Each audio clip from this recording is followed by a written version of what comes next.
Okay, so let's see, like any of these other. Obviously, just to say in passing, the Odyssey is out Yes. essentially.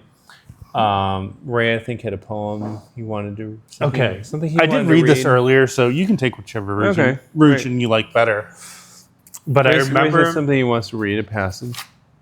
So Alfred Lord Tennyson wrote a poem about the Odyssey called Ulysses. Mm-hmm.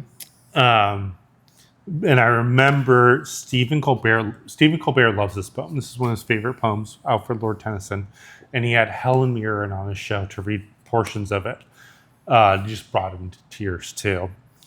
But and I'll only read a little bit of it. I think where Helen starts off, but in the Colbert episode that this is featured. But When Colbert was on CBS, or when he was he had his late show on CBS. Okay, interesting. This might have been a couple of years ago, but what drove him to have Mirren on to read? Why Mirren? I think just because she's a great actress and read the poem with a lot of levity and oomph, and it's just a poem that he admitted to letting her know. I think he picked a section of the poem for her to read and let her know this often brings me to tears, and had her do a dramatic reading of it.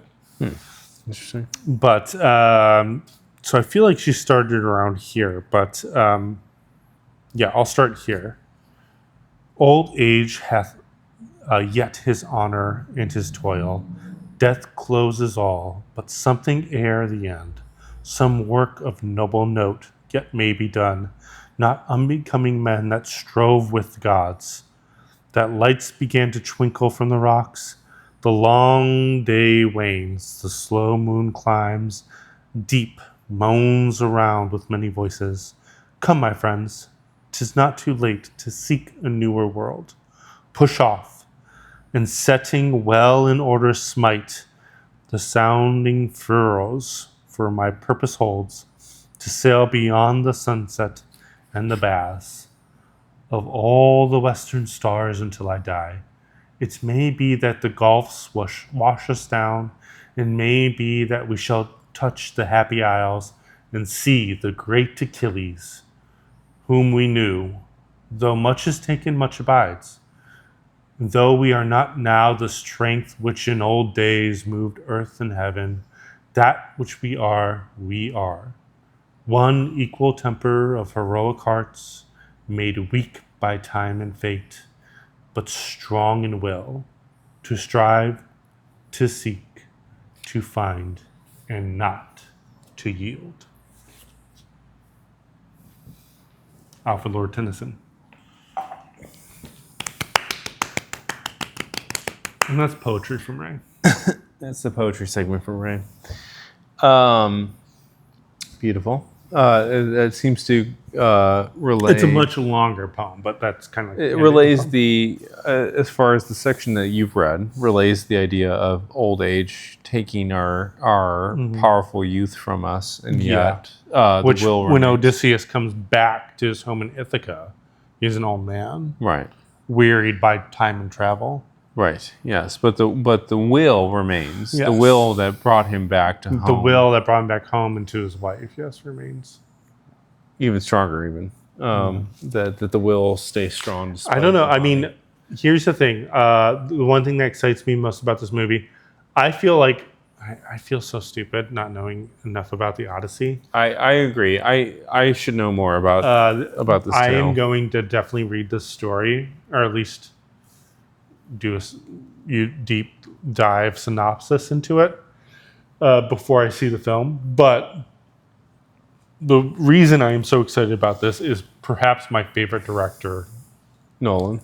Christopher Nolan, who we just touched upon one of his movies earlier in the podcast. Memento is one of my favorite movies, and we just talked about The Dark Knight, which is another Nolan movie. Classic. The guy just, and I was hearing Anne Hathaway talk about this movie and Tom Holland, and when they have the giants in the movie, those are not special effects. It is all like perspective, like camera perspective. And Tom Holland was talking about it. He's like, I was there on set when we filmed this scene, like when they filmed this scene with the Giants, and I was like, how is this gonna work? They're not any taller or whatever than anyone else, and it obviously works. Like the Giants look like giants, but he's like, I still don't know how you did it. I feel like that's an art insider. Anne Hathaway expressed the same thing. She's like, how did you do that? It's like, how? Like even the actors don't even know how. I feel like this is a this. lost art in filmmaking where in the past people had to work around. It's like all forced perspective, but Yeah, well, people had to work around limitations, right? Like you think about Metropolis or like some of these old movies in the 20s, yeah, where you had to take something small and make it a grand, like even Star Wars, right? Like the early Star Wars movies had to all be done by models, by model work and by camera angles, by taking miniature figures and making them grand scale. I feel like Nolan, to his credit, is maybe the last artist in filmmaking where his what would you call it? His unwillingness to cater to AI or to cater to green screen has allowed him to maintain the mastery of art making. Like people have forgotten the tools to make art yeah, because of their reliance on AI yeah. and their reliance on green screen and special effects and whatever. Like their reliance on computers to do the work that used to be done by filmmakers. And Nolan seems to be one of those ancient figures, ancient artists who... Nolan famously doesn't hate CGI. He has used it in the past when he has absolutely had to, but he hates CGI. He almost always uses practical effects. Yes, exactly. So I think that there's, you always talk about work, like people who leave a job and the people who take over, we lost institutional knowledge. Institutional knowledge, yeah. Right? Nolan has the institutional knowledge of an artist who makes films that people do not have today and cannot recreate. And the actors who watch him do this don't understand how he did it because they are in movies today that rely on AI and rely on obviously special Tom effects. Holland, yeah.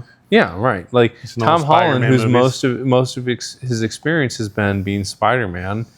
It's like, okay, well, all these Avenger movies are done on green screen. So it's like, of course you don't understand that an artist who made a film, how they manipulated the film to do that, like to make the giants be giants. Of course you don't understand that because this person doesn't exist anymore in this field. Nolan is a dying breed. Now, of course, his movies probably cost more to create. It definitely costs more. He famously would shoot on film. I don't know if he shoots on film anymore, but he refused to like go from film to digital. Right. Like he held out as long as he could shooting on film. Yeah. Right. Like I think The Dark Knight was maybe one of his last movies on film. The one with Heath Ledger. Yeah. That doesn't shock me. I mean, yeah, Nolan is like the last great artist in this. I mean, I'm trying to think of another filmmaker. I don't want to give him all the credit, but like, Scorsese. Yeah, I guess so. You could say, like, there are a handful of filmmakers today who rely on the old arts, the old magicians, if you were, the old crafts. The prestige. Exactly. Who made the Nolan? Nolan. Yes. Yes. Yeah. Okay. And Another great movie. I We should talk about the Prestige. we should talk someday. about Nolan's cinematography. We should just do an talk about episode on Nolan. We should just do an episode on Nolan. I love all his films, honestly. Well, they're all masterpieces. They're like, Is there one? Is there anything Interstellar that he's is done? just one where I'm just like, eh. I haven't gotten into that. Yeah, it's tough. Did he do?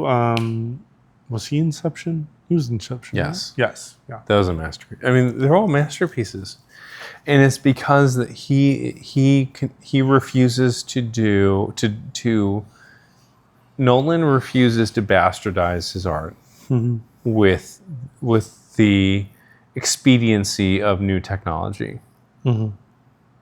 which gives a realism to his movie. But he's still able to make visual masterpieces. Yes, well, even more so. Like, I mean, like his masterpieces are more impressive because of the physical nature of them. Yeah, like Inception, Dunkirk. Yep. I mean, Quentin Tarantino said Dunkirk was one of what was the one he greatest just came movies out he's with? ever seen. Oppenheimer. I've not seen Oppenheimer. Oppenheimer's amazing. Wasn't it? Yes. I need to watch it. You have to watch it. The problem is my wife will never watch this movie with me. I have to find, and it's also like, what, a 3-hour movie? I need to find time to watch it's a long movie. Okay. Yeah, I don't know how. But Cillian Murphy, I just love Cillian Murphy too. Oh, 100%. Yeah, I like Oppenheimer is up my alley. I would watch it. My wife would not. So I have limited time.